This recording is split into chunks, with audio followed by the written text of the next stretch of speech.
Doctor मरीज का इलाज करते हैं, इसके लिए वो दवाओं का सहारा लेते हैं, लेकिन जब डॉक्टरों द्वारा दी गई ये दवाएं इंसानों के लिए मौत बनकर मंडराने लगे तो इसे आप क्या कहेंगे?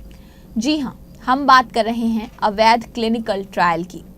क्लिनिकल ट्रायल के नाम पर लोगों की जिंदगी से खिलवाड़ किया जा रहा है, मगर ना तो सरकार को इसकी फिक्र है और ना ही डॉक्टरों को। सरकार क्लिनिकल ट्रायल पर लगाम लगाने में पूरी तरह से नाकामयाब साबित हुई है। पेश है एक रिपोर्ट।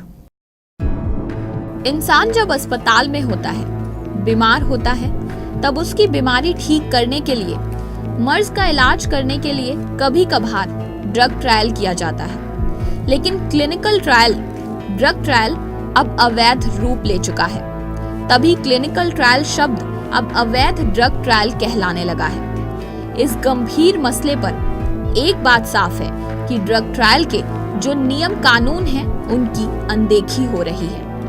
हाल ही में आई एक रिपोर्ट के मुताबिक दवा के परीक्षण के दौरान देश में हर 2 दिन में 3 लोगों की मौत हो रही है, लेकिन लचर कानून का फायदा उठाते हुए जिन दवाओं को अमेरिका, ब्रिटेन, यूरोपीय देशों में प्रतिबंधित किया गया है, उन दवाओं को भारत में खुलेआम बेचा और मरीजों को सुझाया जा रहा है। जो दवाइयां विदेशों में कई साल पहले बैन हो चुकी हैं, वो भारत में धड़ल्ले से चल रही हैं और कई अस्पतालों में बेरोक टोक इसका इस्तेमाल किया जा रहा है।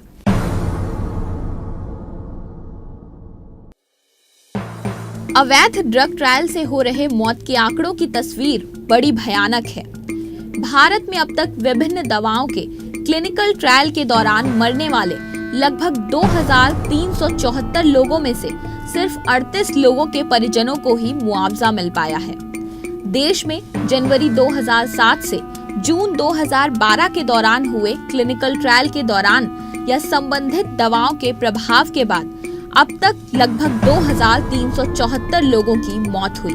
स्वास्थ्य मंत्रालय के मुताबिक 2010 में लगभग 668, 2011 में लगभग 438 और जून 2012 तक लगभग 211 लोगों की मौत हुई। साथ ही देश में पिछले 2.5 साल में दवा परीक्षण के दौरान लगभग 1317 लोगों की मौत हुई है। ये आंकड़े बताते हैं कि हमारे देश में ड्रग ट्रायल के नियम कानून को किस तरह से ताक पर रख दिया गया है। 2011 में औषधि परीक्षण के कारण 438 लोगों की मौत हुई, जिसमें कैंसर रोधी दवाओं से जुड़ी 139, हृदय रोग से जुड़ी 229, मधुमेह से जुड़ी 31, मस्तिष्क एवं रक्त नलिकाओं से संबंधित 11, विषाणु रोधी दवाओं से जुड़ी 12 मौत और अन्य रोगों से जुड़ी 16 मौतें शामिल हैं।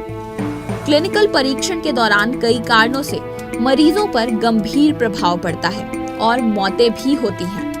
कुछ समय पहले प्रकाशित एक रिपोर्ट में कहा गया है कि अंतरराष्ट्रीय क्लिनिकल परीक्षण और शोध का बाजार करीब $500 मिलियन का है। भारत में ये बाजार करीब $2 अरब का हो गया है और ये 50% की दर से बढ़ रहा है।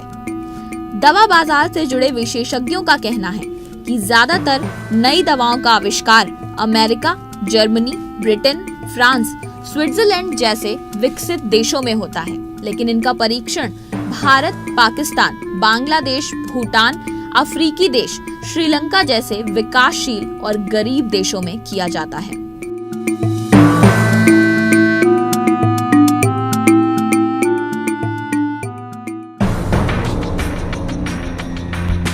इस मसले की गंभीरता पर अदालत भी चिंतित है। तभी सुप्रीम कोर्ट ने बहुराष्ट्रीय कंपनियों की बगैर परीक्षण वाली दवाओं के गैर कानूनी तरीके से लोगों पर किए जा रहे परीक्षणों को रोकने में विफल रहने के लिए केंद्र सरकार की हाल ही में तीखी आलोचना की थी और कहा था कि इस तरह के परीक्षण देश में तबाही ला रहे हैं और इस वजह से अनेक नागरिकों की मौत हो रही है। कोर्ट ने सरकार को आदेश दिया कि देश में सभी क्लिनिकल परीक्षण केंद्र सरकार के स्वास्थ्य सचिव की निगरानी में ही किए जाएं।